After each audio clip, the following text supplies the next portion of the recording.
अरे क्या बात बोलते हो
अरे भंगर, तेरा कैसे आना हुआ?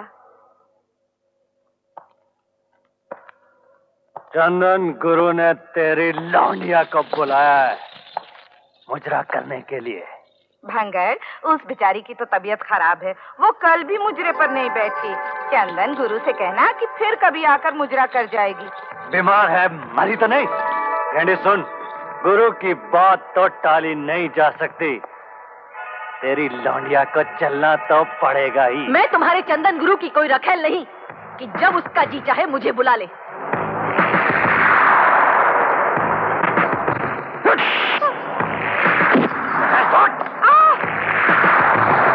मुजरे वाली, मुझे मालूम है वैश्या और रखेल में क्या फर्क होता है। जबान लड़ाती है।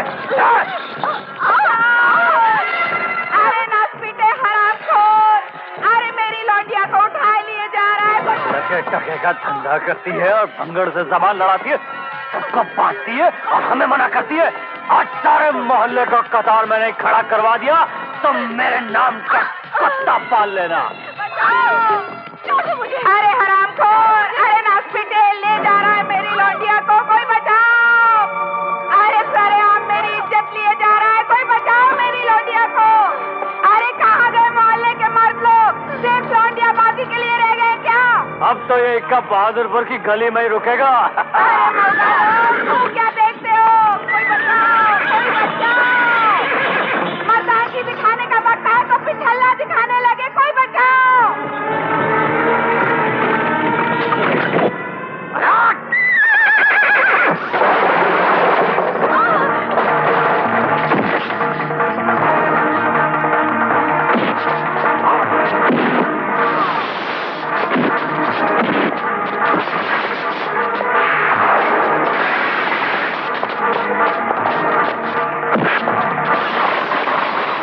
खड़े खड़े क्या कर रही हो?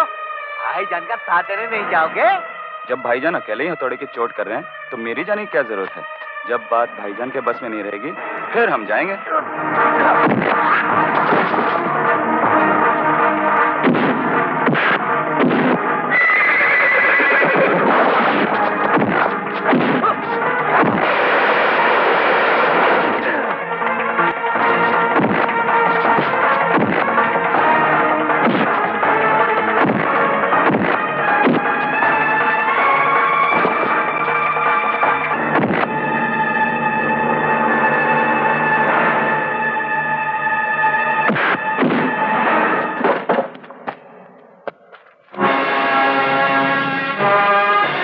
जाकर कह देना अपने चंदन गुरु से कि मर्दों के मोहल्ले में मर्दों को भेजा करे, तो जैसे कुत्तों को नहीं।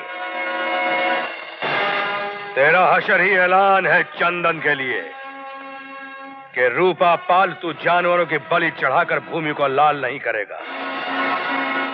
लेकिन जिस दिन भी चंदन सामने आ गया उसी दिन ही यह भूमि बनेगी रणभूमि।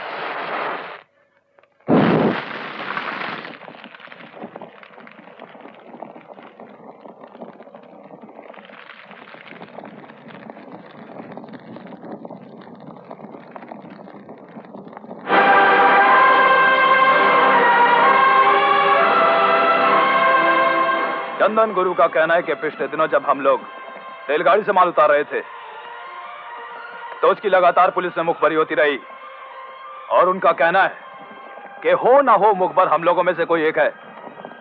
चंदन गुरु का हुक्म है, या तो वो मुखबर खुद ब खुद अपना गुनाह कबूल कर ले, और अगर उस आदमी ने अपने आप को चंदन गुरु के सामने जाहिर नहीं किया और कहीं चंदन गुरु को कष्ट करके अपनी जगह से उठना पड़ा और उस मुखबर को ढूंढ निकालना पड़ा, तो वही होगा जो हर मर्तबा होता आया है। उस गद्दार को रेल की पटरी के नीचे सर रख के आत्महत्या करनी होगी। आत्महत्या।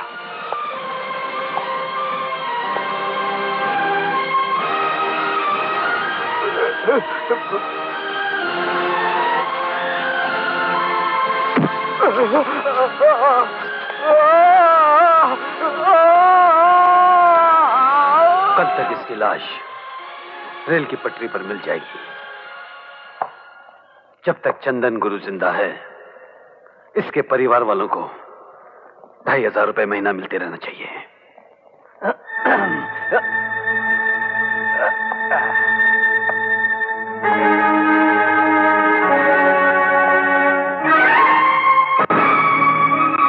क्यों बे भंगड़, तेरे चंदन गुरु को मुजरे का शौक कब से हो गया? हाँ? मैं कह रहा था वो रूपा। तुम बोलोगे कुछ नहीं, सिर्फ सुनोगे। चंदन गुरु की सिर्फ 2 आंखें तुम्हें सामने नजर आती हैं। तुम उन आंखों के बारे में नहीं जानते जहां से चंदन सारे दुनिया की खबर खुशबू की तरह समेट लेता है। तुम्हारी गलती यह है कि तुम रूपा के मोहल्ले में गए। रूपा की गलती यह है कि उसने तुम पर हाथ उठाया, वो भी एक वेश्या के लिए। देवदूत, हाँ गुरु। रूपा को खबर करवा दो कि सोमवार को हम उसे शंकर भगवान के मंदिर में मिलेंगे। गुरु, तो फिर पूरी तैयारी कर ली जाए। नहीं देवदूत, वो भी शंकर का भक्त है, मैं भी शिव जी का पुजारी हूं। जहां भक्ति की जाती है वहां शक्ति की आजमाइश नहीं होती। हम लोग समझौते के मुताबिक मिलेंगे।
चंदन, मेरे सर पे निशाना रख के जो लंगूर तूने वहां बिठा रखा है, उसे सिर्फ इतना बता दे कि मंदिर के पीछे पेड़ पर खड़ा तेरा जमुरा मेरी और निशाना ले चुका है। रूपा, जिंदगी में इंसान को सिर्फ 2 चीजें जिंदा रखती हैं, प्यार और नफरत।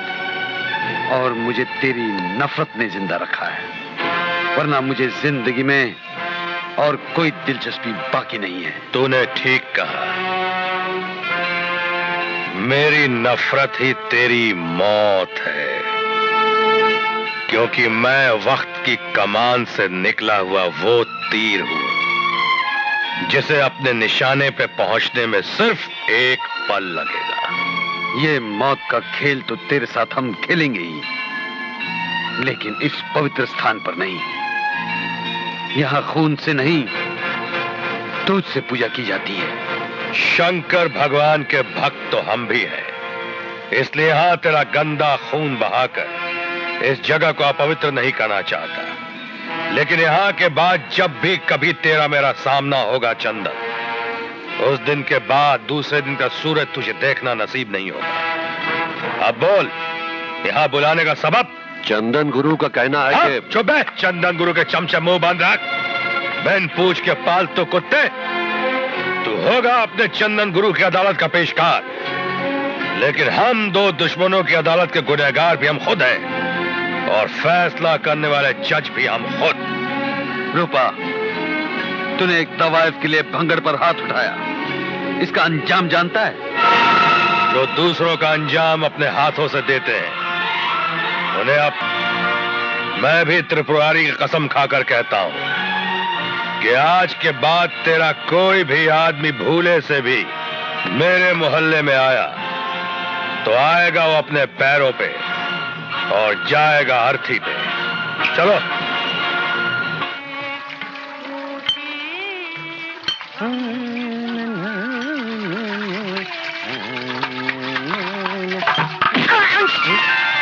अरे वो बांगू, अरे जूता पाँव में पहने के बजाय कंधे पर लटकाए काहे घूम रहे रे?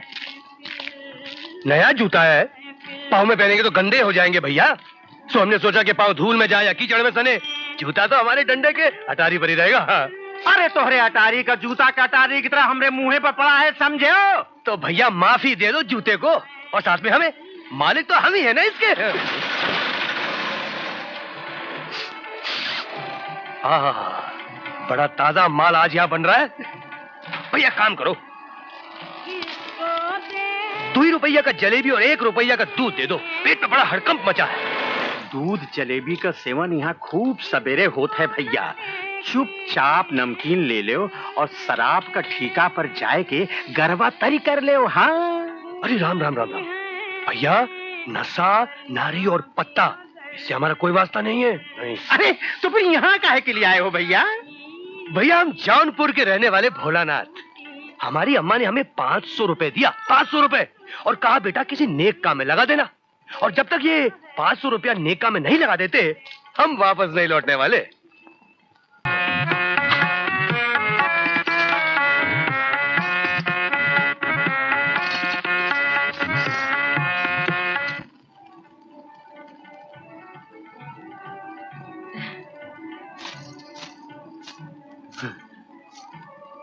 सब लोग जा चुके हैं, तुम यहाँ बैठे क्या कर रहे हो? हम इतनी देर से बैठे ये सोच रहे थे कि लोगों ने तुम्हें इतने रुपए क्यों दिए। मैं मुजरा करती हूँ, उनका दिल बहलता है, लोग मुझ पे नोट बांटते हैं। अच्छा अच्छा, नोट तो हमारे पास भी बहुत है, पर बांटने के लिए नहीं। तुम बैठो, हम समझाते हैं। हमारी अम्मा ने हमें 500 रुपए दिया और कहा कि किसी नेक काम में लगा देना, और हम यहाँ वो नेक काम करने के लिए आए हैं, और जब तक हम वो नेक काम नहीं कर लेते हम ये शहर छोड़कर नहीं जाएंगे। हम जब इतने सारे लोग तुम पर ढेर सारे रुपए वार सकते हैं, तो हमने सोचा कि क्यों नहीं हम अपने सारे रुपए तुम्हारे पास रख दे। ये लो। हाँ? रख लो, जब हमें जरूरत होगी हम तुमसे ले लेंगे। शहर है, सुना यहाँ चोरी चकारी बहुत होती है, ये हमारी धरोहर जमा पूंजी है। हाँ। तुम पैसे तो मेरे पास रख रहे हो, अगर मेरी नीयत खराब हो गई तो? इसमें हमसे ज्यादा हर्जा तुम्हारा है। वो कैसे? भरोसा करने वाले से भरोसा तोड़ने वाले का ज्यादा नुकसान होता है। जब तुम अपने आप को आईने में देखोगी ना, तब तुम अपनी नजरों में खुद ही गिर जाओगी। तुम्हें लगेगा तुमने अपने आप से ही चोरी की है। हाँ। अच्छा तो हम चलते हैं, राम राम। अरे अजीब आदमी हो।